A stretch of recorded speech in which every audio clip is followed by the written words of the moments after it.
पिछले वीडियो में हम लोगों ने डिवीज़न ऑफ पॉलिनोमियल सीखने के बाद में ये 5 क्वेश्चंस लिए थे, होमवर्क में मैंने आपको दिए थे। तो कई बच्चों ने भेजे हैं जो कि कुछ सही हैं और कुछ गलत भी हैं। तो आज के वीडियो में दो चीज़ें होंगी। एक तो ये क्वेश्चंस हम लोग चेक भी कर लेंगे, डिवीज़न भी करेंगे, और एक नया टॉपिक रिमाइंडर थ्योरम उसी के साथ साथ ही हम लोग सीख भी सकते हैं।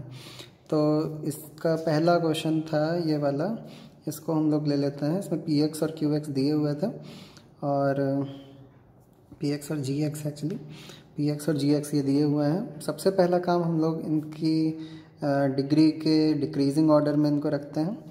तो ये देखिए हमने यहाँ पर ये लिया हुआ है 5 + 2x था, इसमें 2x + 5 लिख लिया है उसको, और ये जो पी एक्स था उसको भी सही ऑर्डर करके यहाँ पर लिख लिया है।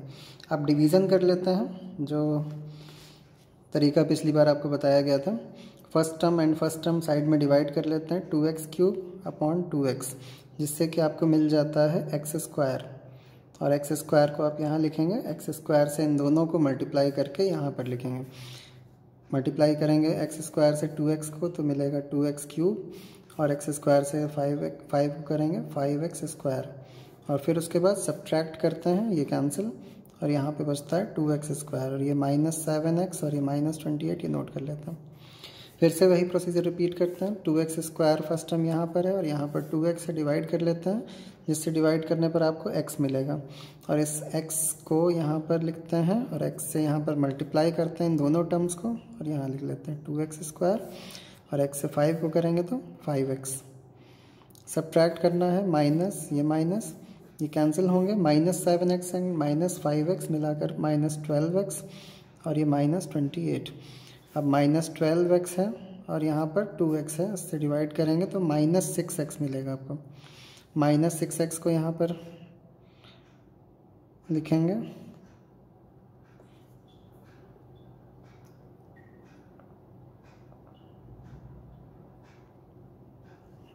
-6x नहीं, -6 मिलेगा। -6 को आप यहाँ पर लिखेंगे, -6 से इसको मल्टीप्लाई करेंगे, -12x, और ये 6 × 5 = 30, -30। सब्ट्रैक्ट करने के लिए साइन चेंज होंगे, और ये कैंसिल, और यहाँ से आपको +2 मिलेगा। तो ये था हम लोग का फर्स्ट क्वेश्चन जो होमवर्क में दिए गए थे। अब ये तो लॉन्ग डिवीज़न पूरा तरीका है। आपको अगर पूरा क्वोशेंट भी निकालना है, रिमाइंडर भी निकालना है, तो आप ये तरीका अपनाएंगे। लेकिन अभी हम लोग सीखने चाह रहे हैं एक नई चीज़, रिमाइंडर थ्योरम। ये रिमाइंडर थ्योरम क्या है? अगर पॉलिनोमियल्स में सिर्फ आपको रिमाइंडर की ही ज़रूरत हो, जैसे कि यहाँ पर 2x + 5 से इस पूरे पॉलिनोमियल को डिवाइड करने पर रिमाइंडर आया है 2।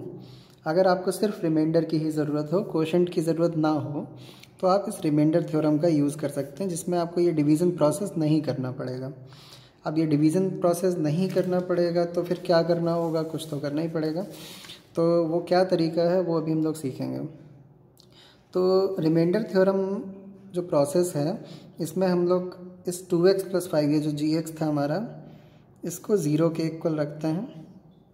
पुट gx = 0, यानी कि 2x + 5 = 0, और x की वैल्यू जो 0 ऑफ द पॉलिनोमियल पिछले टॉपिक में आपने सीखा था, वही यहाँ पर हम लोग निकालते हैं।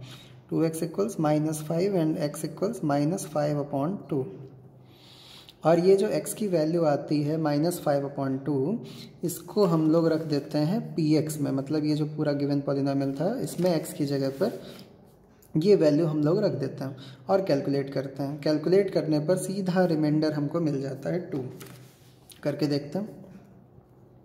इस क्वेश्चन में px था 2x³ + 7x² -7x -28।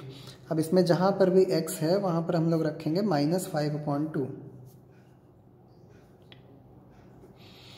-5/2³ + 7 × -5/2² -7 × -5/2 -28। और ध्यान रखेंगे माइनस में कोई गलती ना हो, इसलिए ब्रैकेट्स का ज़रूर यूज़ करेंगे। और आपको ये तो पता ही होगा, माइनस की पावर में अगर कोई ऑड नंबर है तो रिज़ल्ट हमको नेगेटिव मिलता है, माइनस में मिलता है, और अगर इवन नंबर है जैसे कि स्क्वायर है तो हमें पॉजिटिव रिजल्ट बाहर प्लस में मिलता है। तो यहाँ पर देखिए सॉल्व करते हैं इसको। क्यूब है तो माइनस में मिलेगा माइनस, और 5 का क्यूब होता है 125 और 2 का क्यूब होता है 8। 7 इंटू -5 का स्क्वायर करने पर +25 मिलेगा, और ये 2 का स्क्वायर करने पर 4, और यहाँ पर ये -7 और -5 का मल्टीप्लिकेशन होकर +35/2 और ये -28। और देखिए आप यहाँ पर ये 2 से ये 8 कैंसिल हो रहा है, इसको कैंसिल कर दीजिए। और फिर उसके बाद में -125/4 और ये 25 इंटू 7 यानी कि 175/4 और ये 35/2 -28, जिसमें भी अपॉन में 1 लिख लीजिए ताकि एलसीएम लेने में हमें आसानी हो। और इसके बाद सभी में 4 एलसीएम है, आप इस तरह 4 ले लीजिए। 4 1 ज़र 4, यहाँ पर आपको -125 मिलेगा, यहाँ 4 1 ज़र 4 आपको 175 ही मिलेगा। 2 2 ज़र 4, यहाँ पर 35 में 2 से मल्टीप्लाई करके यानी कि 70 हो जाएगा। और ये 1 4 ज़र यानी 4 टाइम्स 4, यहाँ पर 28 में 4 से मल्टीप्लाई करेंगे आप, जिससे क्या आएगा 112। ठीक है।